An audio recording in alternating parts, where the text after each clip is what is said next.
পৃথিবী আমাদের সৌরজগতের একমাত্র এমন গ্রহ যেখানে প্রাণের অস্তিত্ব সম্ভব।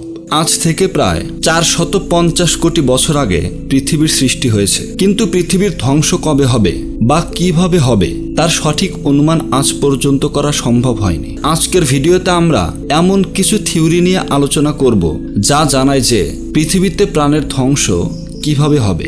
এমন নয় যে এই সমস্ত থিওরি সম্পূর্ণভাবে সঠিক, কিন্তু পৃথিবীতে প্রাণের ধ্বংস কিভাবে হতে পারে তা জানতে এই থিওরিগুলি কিছুটা হলেও কার্যকরী। তো কথা না বাড়িয়ে চলুন শুরু করা যাক। অ্যাস্টেরয়েড বা গ্রহাণুর ঘর্ষণ। অনেক বিজ্ঞানীদের থিওরি অনুযায়ী অ্যাস্টেরয়েড বা গ্রহাণুর সাথে ঘর্ষণের ফলে পৃথিবীতে প্রাণের ধ্বংস হতে পারে। কিন্তু এই অ্যাস্টেরয়েড আসলে কি এবং ব্রহ্মাণ্ডে এর অবস্থান কোথায় তা আগে জেনে নেওয়া যাক।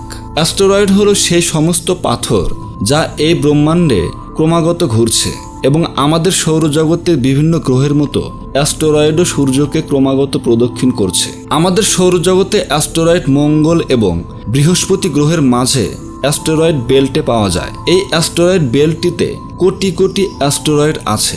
2036 সালে এমনই একটি গ্রহাণু বা অ্যাস্টেরয়েডের সাথে পৃথিবীর সংঘর্ষ হতে পারে বলে বিজ্ঞানীরা অনুমান করেছিলেন, যার প্রস্থ ছিল 300 মিটার।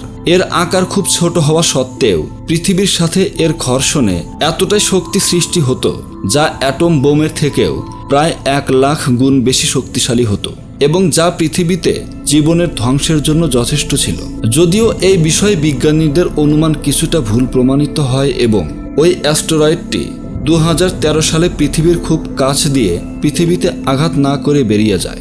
20 থেকে 80 কিলোমিটার ব্যাস সম্পন্ন যে কোনো অ্যাস্টেরয়েড যদি পৃথিবীকে আঘাত করে তাহলে তা পৃথিবীতে প্রাণের অস্তিত্ব সম্পূর্ণভাবে ধ্বংস করতে সক্ষম। সৌরজগতে অ্যাস্টেরয়েড বেল্টের সবচেয়ে বড় অ্যাস্টেরয়েডের ব্যাস প্রায় 500 কিলোমিটার।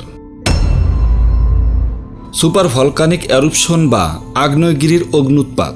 আগ্নেয়গিরির অগ্ন্যুৎপাত অনেকবারই পৃথিবীতে মানুষের জীবনের জন্য ভয়ঙ্কর বলে প্রমাণিত হয়েছে।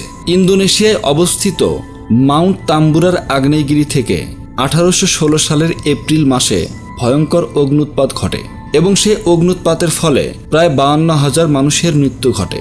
অগ্ন্যুৎপাতের আগে ওই আগ্নেয়গিরির উচ্চতা ছিল 13,000 ফুট এবং অগ্ন্যুৎপাতের পরে এর উচ্চতা কমে 9,000 ফুট হয়ে যায়। এই অগ্ন্যুৎপাতের ফলে শুধুমাত্র 52,000 মানুষ মারা যায় তাই নয়, এর ফলে যে দূষিত গ্যাস উৎপন্ন হয় তার ফলে ওই অঞ্চলের সমস্ত ফসল ধ্বংস হয়ে যায় এবং দূষিত গ্যাস গ্রহণের জন্য আরও 1 লাখ মানুষের মৃত্যু ঘটে। এই অগ্ন্যুৎপাত একটি সাধারণ আগ্নেয়গিরি থেকে হয়েছিল, কিন্তু যদি এই অগ্ন্যুৎপাতটি সুপার ভলকানিক এরুপশন থেকে হতো তাহলে কি হতো? নর্মাল ভলকানিক এরুপশনের তুলনায় সুপার ভলকানিক এরুপশনে ম্যাগমা প্রায় 1000 গুণ বেশি পরিমাণে নির্গত হয়। ম্যাগমা প্রকৃতপক্ষে গলিত পাথর দ্বারা তৈরি হয়, যার উষ্ণতা থাকে 1300 ডিগ্রি সেন্টিগ্রেড। সুপার ভলকানিক ফাটার ফলে কালো ধোঁয়ায় সমস্ত পৃথিবী ছেয়ে যাবে, যা সূর্যের আলোকে পৃথিবীতে অনেক বছর পর্যন্ত আসতে দেবে না এবং এর ফলে পৃথিবীতে জীবন ধ্বংস হয়ে যাবে। নষ্ট হওয়া তারা। রাতের আকাশে তারা দেখতে সত্যিই আমাদের খুবই ভালো লাগে, কিন্তু এই তারাও মানুষের জীবনকে ধ্বংস করে দিতে সক্ষম। যখন দুটি নষ্ট হওয়া তারা একে অপরের সাথে মিলিত হয় তখন তারা গামা রশ্মির একটি সুপারনোভা সৃষ্টি করে এবং তা এতটাই শক্তিশালী হয় যে কয়েক সেকেন্ডের মধ্যে তা পৃথিবীকে ধ্বংস করে দিতে সক্ষম। শুধুমাত্র পৃথিবী নয়, এরা নিজেদের ক্ষেত্রের মধ্যে আসা সমস্ত জিনিসকে কয়েক সেকেন্ডের মধ্যে ধ্বংস করে দিতে পারে। যদিও এই বিশ্ব ব্রহ্মাণ্ডে এই প্রক্রিয়া ক্রমাগত চলছে, কিন্তু এটি পৃথিবী থেকে এতটাই দূরে ঘটে যে এই গোটা সৌরজগতের উপরেই তার কোনো প্রভাব পড়ে না। দুটি নষ্ট হওয়া তারা মিলিত হয়ে এতটাই গামা রশ্মি নির্গত হয় যে তার শক্তি আমাদের সূর্য থেকে কয়েক কোটি গুণ বেশি। আর যদি এই প্রক্রিয়াটি পৃথিবী থেকে 1000 আলোকবর্ষ দূরে হয় তাহলেই পৃথিবী এই রশ্মি দ্বারা সম্পূর্ণভাবে ধ্বংস হয়ে যাবে। বিগ ক্রাঞ্চ থিওরি।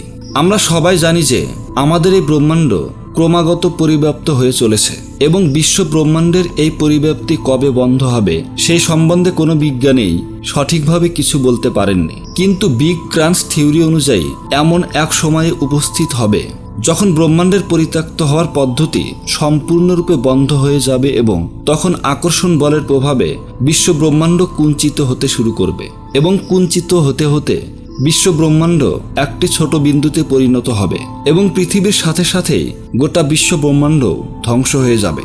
যদিও এই প্রক্রিয়া শুরু হতে অনেক বছর সময় লাগবে, কিন্তু যখন এই প্রক্রিয়াটি শুরু হবে তখন তা এতটাই দ্রুত হবে যে এর থেকে বাঁচা সম্ভব হবে না।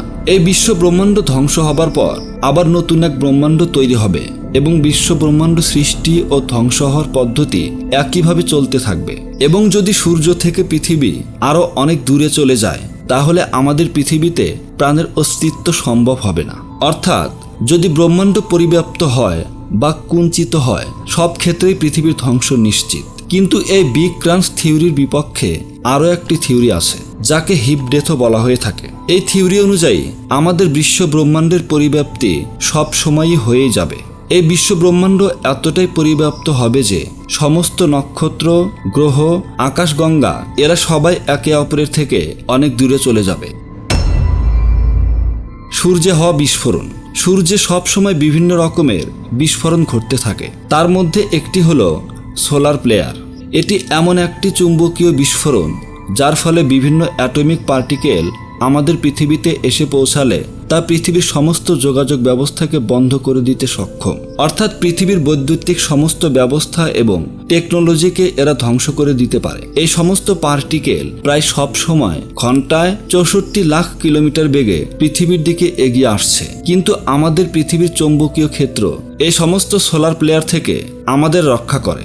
যদি কোনো সোলার প্লেয়ার অনেক বেশি শক্তি সম্পন্ন হয় তাহলে তা পৃথিবীর বৈদ্যুতিক ব্যবস্থাকে সম্পূর্ণরূপে ধ্বংস করে দিতে পারে এবং তার জন্য পৃথিবীতে সম্পূর্ণরূপে অন্ধকার ছেয়ে যাবে এবং পৃথিবী ধীরে ধীরে ধ্বংস হয়ে যাবে। আমাদের আজকের এই ভিডিওটি আপনাদের কেমন লাগলো তা অবশ্যই কমেন্ট বক্সে কমেন্ট করে জানাবেন। ভিডিওটি ভালো লাগলে লাইক ও শেয়ার করবেন এবং আমাদের চ্যানেলটিও সাবস্ক্রাইব করতে ভুলবেন না। আজ এ পর্যন্তই, দেখা হচ্ছে পরের ভিডিওতে।